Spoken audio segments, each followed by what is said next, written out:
Salut tout le monde, donc aujourd'hui petite vidéo de présentation un peu particulière donc sur le popper. Donc comme d'habitude je vais essayer de vous présenter mes leurres, de vous aider dans votre choix et de vous expliquer comment pêcher avec. Donc déjà petite particularité, le popper c'est vraiment un leurre qui va s'employer quand les eaux vont commencer à être chaudes. Donc par chaude j'entends quand les eaux vont commencer à dépasser les 20 degrés. Pourquoi?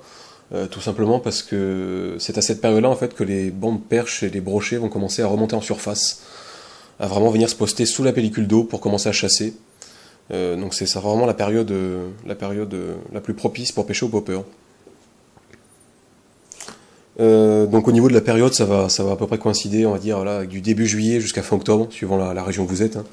Moi je sais que je suis dans le sud, donc début juin, dans le sud, vous pouvez déjà, hein, suivant le lac où vous pêchez. Donc aujourd'hui, ensuite je vais vous montrer la particularité du popper. Donc déjà voilà, vous voyez c'est un leurre quand même qui a une forme un peu atypique. Donc celui-là il a des billes, 90% des poppers ont des billes, hein. Ça rajoute de l'attractivité. En plus donc celui-là il a une petite plume sur le triple de queue. Et donc comme vous voyez, hop, le leurre va s'accrocher par le petit œillet qui est fixe ici. Et donc la particularité du popper c'est cette espèce de creux qu'il a au niveau de la bouche. Et c'est vraiment ça en fait qui va faire la nage du popper. Hop. Donc maintenant je vais quand même vous présenter les 4 leurres un par un, vous dire ce que c'est. Donc là c'est un popper de chez Rapala, donc c'est le X-Rap Pop 07 en coloris Hot Tiger, donc il coûte à peu près dans les 12 €. Donc si vous avez à peu près ce budget là, je vous le recommande très vivement. C'est vraiment un leurre qui a vraiment une très bonne nage pour un popper, qui s'anime très facilement. À la moindre tirée il va vraiment produire sa nage. Donc si vous avez à peu près dans les 12 € à mettre, je vous le recommande, pas forcément ce coloris, après ça... C'est juste que voilà, moi ce coloris me plaisait bien. Donc à côté, le premier que je vous ai montré, donc là c'est un popper de chez Lucky Craft, donc c'est le G-Splash en 10 cm il me semble, 8 ou 10 cm. Donc là dans un coloris, vous voyez, qui est vraiment translucide, avec juste la bouche rouge, pour vraiment vous permettre de voir votre popper de loin. Donc là ça coûte dans les 15 €, mais c'est pareil, voilà, c'est du Lucky Craft, ça déçoit très rarement, c'est une très bonne marque. Donc si vous avez un peu plus de budget, je vous le recommande aussi. Et là, juste à côté, donc là c'est 2 caperlans que j'ai acheté vraiment quand j'ai débuté, à peu près, oui, débuté la pêche tout court et même la pêche au popper. Donc là c'est un leurre qui vaut dans les 5 €. Mais si vraiment vous avez un petit budget, que vous voulez commencer au popper, je vous le recommande, hein, ça marche très très bien. C'est pas parce que ça vaut 5 € que ça marche pas, surtout sur du popper. Il n'y a pas de souci, vous pouvez y aller.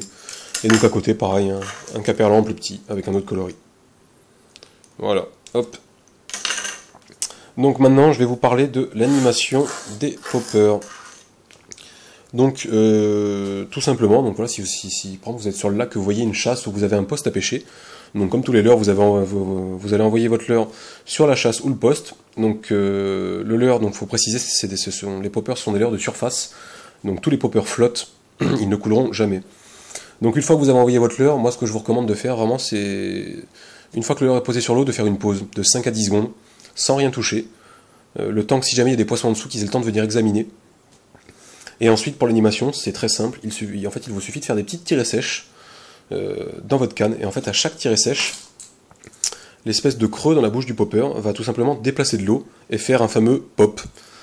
Donc ensuite, moi au niveau vraiment de l'animation, ce que je fais, voilà, généralement, c'est que une fois que j'ai fait ma pause, je vais faire à peu près 4-5 pops avec mon popper, donc 4-5 tirées sèches. Je vais faire une pause de 1 à 2 secondes, une petite tirée sèche, donc un pop, et ensuite une pause qui va varier de 5 secondes, des fois même à 20 secondes. Ça dépend vraiment des conditions de pêche, c'est vraiment à vous de vous adapter, et à vous de tester toutes les techniques différentes, de faire plusieurs pauses, de faire plusieurs tirées. Mais voilà, l'avantage du popper, c'est que c'est vraiment un leurre très simple à pêcher, très simple à mettre en œuvre. Donc au niveau de l'animation, je pense vous avoir tout dit. Donc ensuite au niveau de la canne, vous pouvez le faire vraiment avec tout type de canne, mais quand même ce que je vous recommande c'est plutôt une canne assez sèche.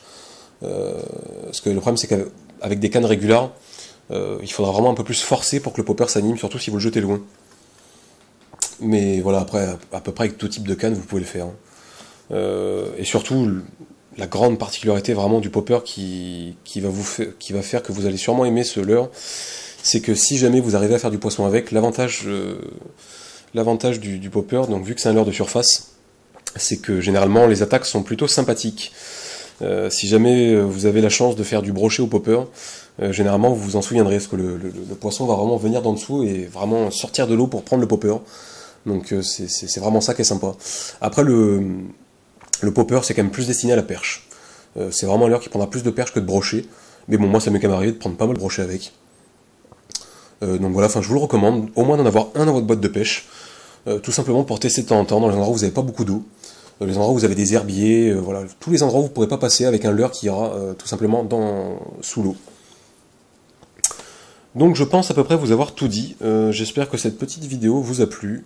Si vous avez des questions, n'hésitez pas à les poster dans les commentaires. Je me ferai un plaisir de vous répondre. Et je vous dis à la prochaine pour d'autres vidéos. Voilà, salut!